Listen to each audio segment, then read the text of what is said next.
জামুগুৰিঘাটৰ টুপিয়া ষ্টেডিয়ামত চলি থকা নৈশ ফুটবল খেল প্ৰতিযোগিতাৰ তৃতীয়খন কোৱাৰ্টাৰ ফাইনেল খেল সম্পন্ন।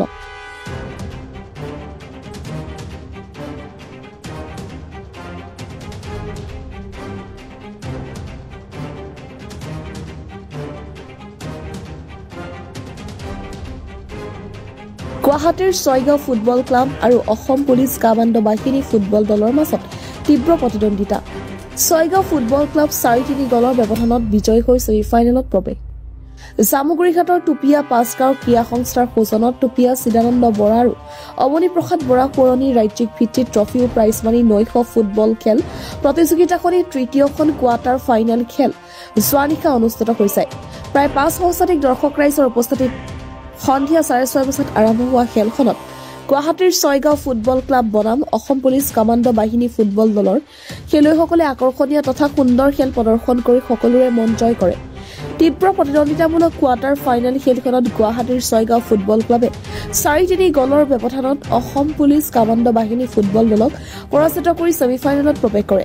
প্ৰতিযোগিতাৰ চতুৰ্থ তথা অন্তিমখন কোৱাৰ্টাৰ ফাইনেল খেলখন টংলা ডিমাকুচি জয়চহৰ ফুটবল দল বনাম গড়েশ্বৰ কোচিং চেণ্টাৰ ফুটবল দলৰ মাজত আজি শুক্ৰবাৰে প্ৰায় 5,000 দৰ্শক ৰাইজৰ উপস্থিতিত সন্ধিয়া 6:30 বজাত আৰম্ভ হ'ব বুলি জানিবলৈ দিয়ে টুপিয়া পাঁচগাঁও ক্ৰীড়া সংস্থাৰ সভাপতি নিতুমণি বৰাই জানিবলৈ দি সকলো শ্ৰেণীৰ ৰাইজৰ উপস্থিতি আন্তৰিকতাৰে কামনা কৰিছে। পাঁচগাঁও ক্ৰীড়া সংস্থাৰ সৌজন্যত চিদানন্দ বৰা আৰু অৱনী প্ৰসাদ বৰাৰ সোঁৱৰণত অনুষ্ঠিত ৰাজ্যিক পৰ্যায়ৰ নৈশ ফুটবল প্ৰতিযোগিতাৰ আজি তৃতীয়খন কোৱাৰ্টাৰ ফাইনেল খেল ইতিমধ্যে মূল যি সময় 90 মিনিটৰ খেল সমাপ্ত হৈছে আৰু এক আকৰ্ষণীয় খেল আজি আচলতে এই প্ৰতিযোগিতাৰ আটাইতকৈ আকৰ্ষণীয় খেল গুৱাহাটীৰ ছয়গাঁও ফুটবল দল আৰু আসাম পুলিচ কামাণ্ডো দল এই দুটা শক্তিশালী দল মুখামুখি হৈছিলে আৰু মূল সময়খিনি 3-3 গলত ড্ৰ হৈছে। এতিয়া এক্সট্ৰা টাইম বা ট্ৰাইব্ৰেকাৰ পৰ্যায়লৈকে ৰেফাৰী আগবাঢ়ি যাব। গতিকে অত্যন্ত আকৰ্ষণীয় আৰু উপভোগ্য খেল আপোনালোকে দেখিছে কেইবা হাজাৰৰ দৰ্শকৰে পৰিপূৰ্ণ টুপিয়া মিনি ষ্টেডিয়াম আৰু আমি বতৰো বাধা দিব পৰা নাই। বৰষুণে কোনো প্ৰভাৱ অকণ বৰষুণ আনিছে কিন্তু তাৰ মাজতে খেল অনুষ্ঠিত হৈ আছে।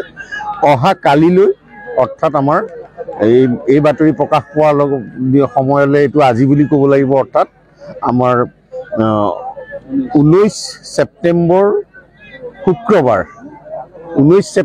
শুক্ৰবাৰ সন্ধিয়া 6:30 বজাত আন এখন অন্তিমখন কোৱাৰ্টাৰ ফাইনেল অতি আকৰ্ষণীয় হ'ব। টংলা ডিমাকুচিৰ জয় জোহাৰ ফুটবল দল বনাম গড়েশ্বৰ কোচিং চেণ্টাৰ ফুটবল দলৰ মাজত অন্তিমখন কোৱাৰ্টাৰ ফাইনেল খেল অনুষ্ঠিত হ'ব। দুইটা দলে অসমৰ দুটা আগশাৰীৰ ফুটবল দল। গতিকে অহা কালিলৈ আৰু উত্তেজনাপূৰ্ণ খেল আশা কৰিছোঁ। আমি দৰ্শকসকলক আজি যিদৰে আপোনালোকে বা এইকেইদিন যিদৰে সঁহাৰি জনাইছে আমাৰ শুক্ৰবাৰৰ খেলখনলৈ সন্ধিয়া 6:30 বজাত আমি সকলো দৰ্শককে আমন্ত্ৰণ জনাইছোঁ। ধন্যবাদ। News desk report, the north east times.